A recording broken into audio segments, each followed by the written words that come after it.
Vous écoutez Alger Chaîne 3, le journal. Une édition présentée par Neliman Wallis. Bonjour Neliman.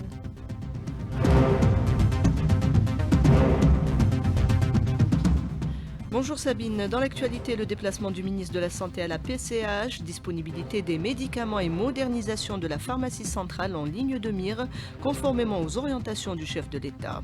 L'Algérie condamne avec force le projet de confiscation des prémices de son ambassade au Maroc. La démarche déroge gravement aux droits et aux pratiques internationales. L'hôpital Chifa à Gaza, une nouvelle fois attaqué par les forces d'occupation. L'on ignore pour l'heure le nombre de martyrs dans cette nouvelle incursion armée. Le président sortant remporte la présidentielle russe, une victoire sans appel pour Poutine, y compris dans les nouvelles régions russes. Le recensement agricole est en préparation, une carte agricole plus précise sera ainsi élaborée. L'opération permettra une meilleure gestion des ressources. Les prix des produits agricoles relativement stables durant ce Ramadan, les opérations de déstockage contribuent à maintenir cette tendance. Les adolescents qui observent le jeûne pour la première fois cette année ont eu droit à une cérémonie en leur honneur dans la vallée du Mzab.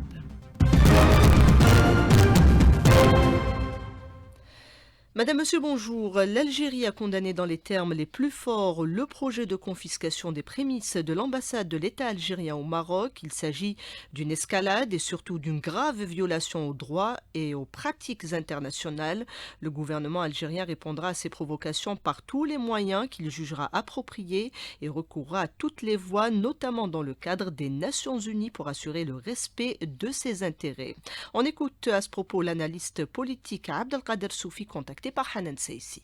Les biens diplomatiques bénéficient d'une protection particulière. La Convention de Vienne sur les relations diplomatiques, elle est claire, celle de 1961, et elle est appuyée par le droit international coutumier qui garantit une solide immunité tant aux locaux de la mission qu'aux comptes bancaires lui appartenant. D'ailleurs, les articles 24, l'article 27 aussi, qui protège la correspondance officielle, la valise diplomatique, les courriers diplomatiques, et qui jouissent de l'inviolabilité. Et il y a aussi l'article 30 qui est important et qui justement protège la demeure privée de l'agent diplomatique, mais surtout l'article 45 qui parle de la protection des locaux même en cas de conflit entre deux États et que cette protection incombe à l'État hôte. Cela veut dire que l'Algérie, il est clair qu'elle ne va pas rester donc en vain, elle fera valoir ses droits.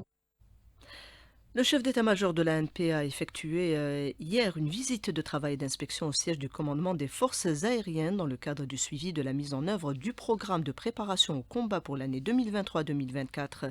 Le général d'armée Saïd Chengreha a prononcé une allocution d'orientation dans laquelle il a notamment souligné que le contexte international et régional actuel, il faudrait plus de détermination, de persévérance et de conscience quant aux défis imposés. Il a affirmé que le maintien du moral des troupes à des niveaux élevés était une condition essentielle pour l'accomplissement des missions assignées.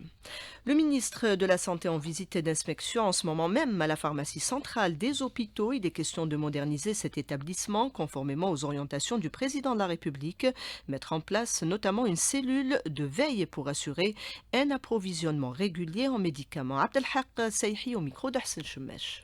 La PCH a besoin d'être modernisée. Nous allons être accompagnés dans cette modernisation par nos opérateurs et surtout pour voir cette flexibilité de la PCH, d'avoir une modernité dans la gestion de ses moyens, de ses ressources, de son personnel et surtout de son contact avec les consommateurs, on va dire les hôpitaux. Comment avoir l'alerte directement? La cellule de veille doit être ici, dans cette PCH doit être créée, veiller sur la disponibilité des médicaments. Et en réponse à une question relative à la rupture de certains produits, le ministre de la Santé a fait une mise au point en apportant ses explications. Dans les hôpitaux, nous avons 1053 médicaments dans la nomenclature nationale. C'est-à-dire l'hôpital a de quoi prendre en charge ses malades le plus longtemps avec cette nomenclature. Et encore, chaque année, quand il y a un privé algérien ou quand Saïdal intervient pour fabriquer un produit, on élimine un produit qui est importé. Avec le temps, c'est-à-dire c'est un pourcentage. Nous sommes à 70, on espère arriver à 100% avec la production nationale, que ce soit dans le public ou dans le privé. Les gens font une confusion. Quand il y a des prescriptions producteurs qui font par exemple des produits qui est donc élaboré par un laboratoire international et qui ne figure pas sur la nomenclature. C'est normal qu'il ne peut pas être. Mais son équivalent existe dans les hôpitaux. Pour les pharmacies d'officine, ils ont leur circuit d'approvisionnement. Quand il y a un manque, ça c'est le commerce international. Des propos recueillis par Hassan Chemech. À la veille de l'anniversaire du cessez-le-feu, le ministre des Moudjahidines a été reçu au forum de la radio nationale. Et Derbiga est revenu sur l'importance accordée à l'histoire, mais également les préparatifs du 70e anniversaire du déclenchement de la guerre de libération nationale. Sofia Boukercha. Le ministre des Moudjahidines a souligné l'importance accordée par le président de la République à l'histoire et au 1er novembre, cette date historique, phare, ancrée dans la mémoire, avec l'installation notamment de la commission chargée de la préparation des festivités du 70e anniversaire du déclenchement de la guerre de libération, voulant lui donner ainsi un retentissement considérable, avec l'élaboration d'un programme à la hauteur de la grandeur de l'événement national. La commission compte 16 départements ministériels. Un programme riche sera élaboré qui perpétue les traditions de fidélité au sacrifice des Shuhada.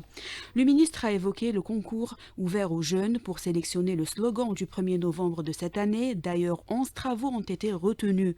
L'Aïd Biga est revenu également sur le 19 mars et le cessez-le-feu, cette fois sous le slogan Sacrifice, victoire et fidélité. Il est revenu donc sur toute la symbolique de cette date qui reflète et témoigne des sacrifices du peuple algérien. La wilaya d'Alger abritera les festivités officielles où plusieurs activités seront au programme. Le ministre des Moudjahidines a rappelé l'importance accordée par le président de la République à la mémoire nationale et aux archives et sur lesquelles la commission chargée des archives se penche actuellement. Il a également évoqué l'écriture de l'histoire, une question stratégique. D'ailleurs, nous préparons actuellement la 3e génération d'historiens, a souligné le ministre des Moudjahidines. L'hôpital Shifa à Gaza, une nouvelle fois pris d'assaut par l'armée d'occupation, une incursion des soldats à l'intérieur de l'établissement après des tirs soutenus et des bombardements. On ne connaît pas encore le nombre de martyrs depuis l'enclave palestinienne. On écoute Mohamed Gharib, le journaliste palestinien contacté par Karima Bennour. Les forces spéciales sionistes ont envahi l'hôpital ensuite. Les soldats ont tiré. Cela s'est déroulé à peu près à 2 h du matin et l'opération s'est achevée à 9 h du matin. Mais ils encerclent toujours l'hôpital Shifa sans qu'il y ait quelqu'un pour nous donner de nouvelles informations de l'intérieur ou de l'extérieur. Le gouvernement à Gaza dénonce cet entêtement de l'occupation à s'en prendre aux établissements hospitaliers. Il en appelle à l'intervention des organisations onusiennes et internationales pour protéger notamment les staffs médicaux. Le journaliste Ismail Ettawabta, contacté par Karima Bennour.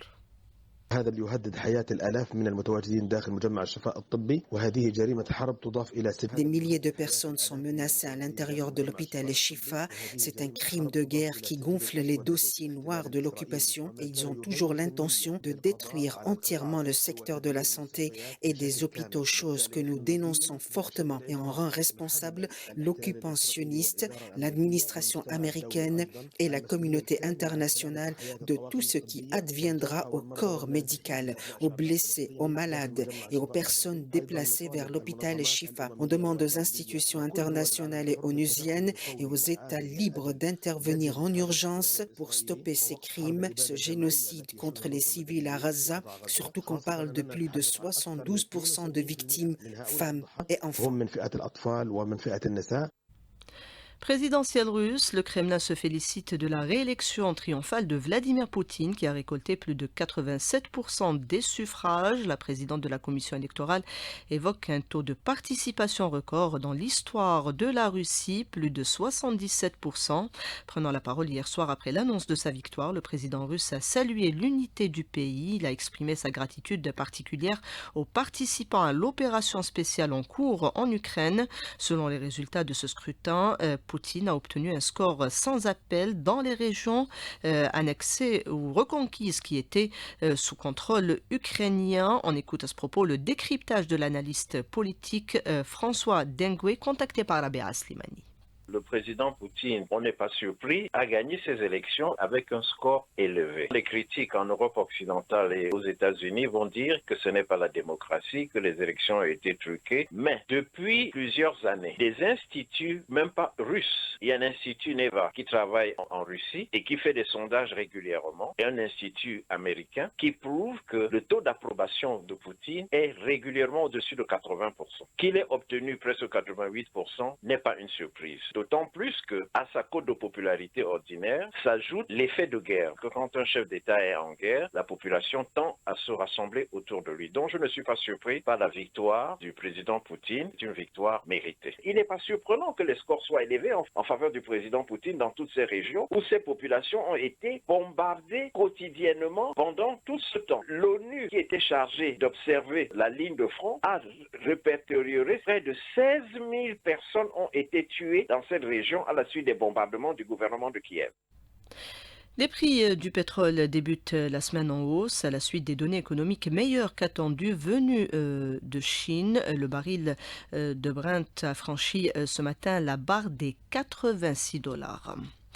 Les 174 fermes pilotes reconverties en unités de production agricole, elles se spécialiseront désormais dans la culture des légumineuses, les oléagineux, la semence et l'arboriculture qui font partie des grandes cultures stratégiques. C'est le ministre de l'Agriculture qui l'a annoncé hier depuis Médéa. Youssef Chorfa est par ailleurs revenu sur le recensement agricole, une opération qui sera lancée prochainement. Rima Rahmani.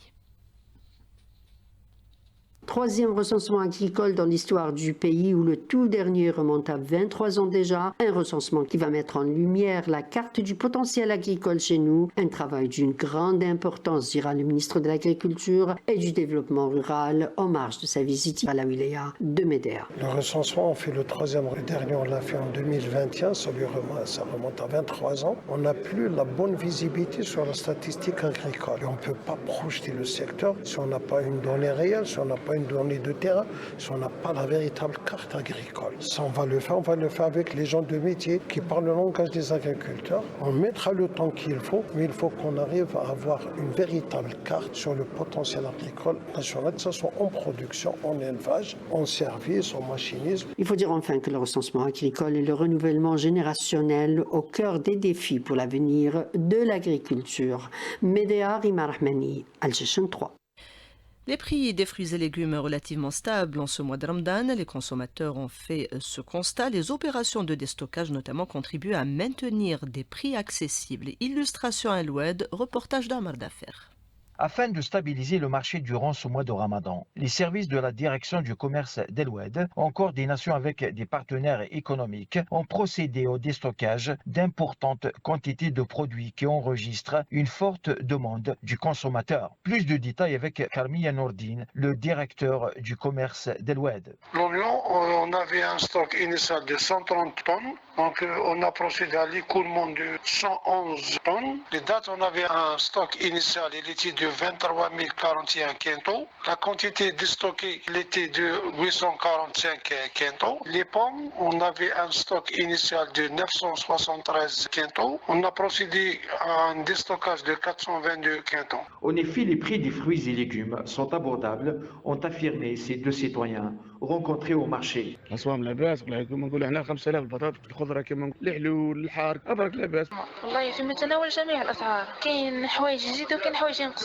D'El Oued à Amar d'Affaires pour Al-Jishin 3. Et une boisson qui a le vent en poupe ces dernières années dans les villes du Nord, le thé préparé de façon traditionnelle aux effluves enivrants du Sahara algérien. De Guelma, correspondance de Zoher Douacha. Les boutiques spécialisées dans la vente du thé et des fruits secs oléagineux connaissent une forte demande également en ce mois béni, notamment celle gérée par des jeunes venant du sud du pays. Le jeune Rafiq nous raconte son expérience. احنا رانا جايين من الجنوب بني عباس ولاد بشار جايين هنا باش نخدموا تاي حلويات مكسرات تاي كاين انواع كيما انا نخدم تاي توارق كاين كيما الزاعم احمد عبدي. À propos de la méthode de préparation, في الصحراء نطيبوا على الجمر دير بريق نتاع 8 اطرات وتخليها 25 دقيقه كل واحد كيفاه. Cette boisson chaude est très appréciée par les jeûneurs. Je préfère un thé chaud le soir après le dîner et ça marche bien avec mon régime. كنت كونسوماتور تاع كافي نشرب 3 كافي في لا جورني درك ننسى الكافي في النهار والعشيه نشرب دي تاي. Ces petits commerces réussis ont permis de créer de l'emploi tout en rendant populaire cette boisson aux vertus thérapeutiques. De Galma Zoher Douaha, Alger Chaîne 3.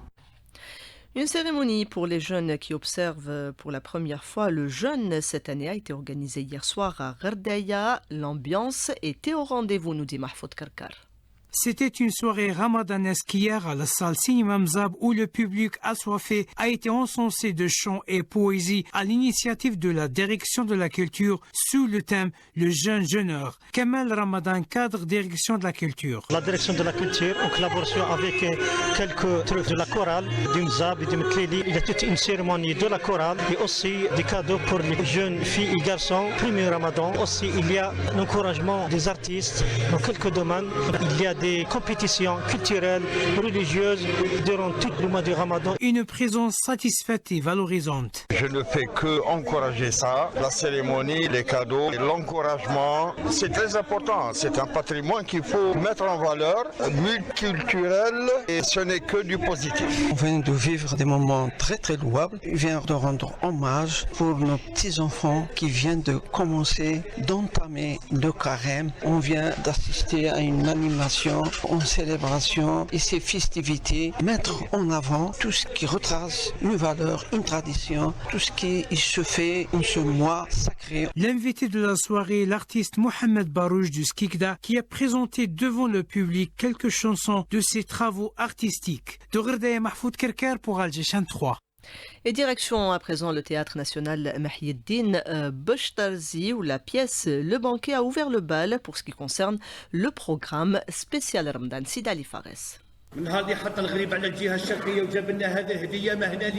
Le Banquet, texte Mouloud Mamri, adaptation Ali Abdoun, scénographie moderne basée sur la lumière. Une pièce qui traite sur le changement, la technologie, modernité et le futur. Le metteur en scène, Fouzi Ben Barahim. Mouloud Mamri travaille sur l'identité. Moi, je l'ai réadapté carrément. On a fait un travail énorme avec M. Ali Abdoun et on a déplacé la pièce dans le temps et dans le lieu. Et on a réadapté ça en tenant compte du conflit entre l'être humain et la technologie, chose qui n'existe pas chez Mouloud Mamri. Dans notre pièce, le royaume est mis en danger par des envahisseurs, de nouveaux styles, avec de nouvelles technologies, ils ne sont pas armés, c'est des gens sophistiqués, développés, ils travaillent avec l'intelligence artificielle. On a vraiment creusé, c'est un texte très profond. Le public présent au Théâtre National Mahieddine Beshtarzi a trouvé la pièce Le Banquet énigmatique. Elle était énigmatique, mais on a compris les messages. On a vu qu'il y avait assez de professionnalisme. Au début, c'était trop philosophique, il y avait trop d'énigmes. Quand même, les messages ils étaient assez clairs. Ça a été bien reçu. Le texte Chebab, les comédiens là. Excellente. C'est une pièce bien écrite et avec des dimensions qui ont des portées actuelles. La pièce Le Banquet, production Théâtre National Mahieddine Beshtarzi, mise en scène Fouzi Ben Barahim, vous donne rendez-vous lundi et mardi à 22h au Théâtre National Mahieddine Beshtarzi. La ministre de la Culture a annoncé hier l'institution par le président de la République de 2 prix, à savoir le prix du président des personnalités de la culture et des sciences et le prix de l'État pour les arts et les lettres. Annonce faite en marge de l'installation du jury du prix pour les jeunes créateurs Ali Maachi.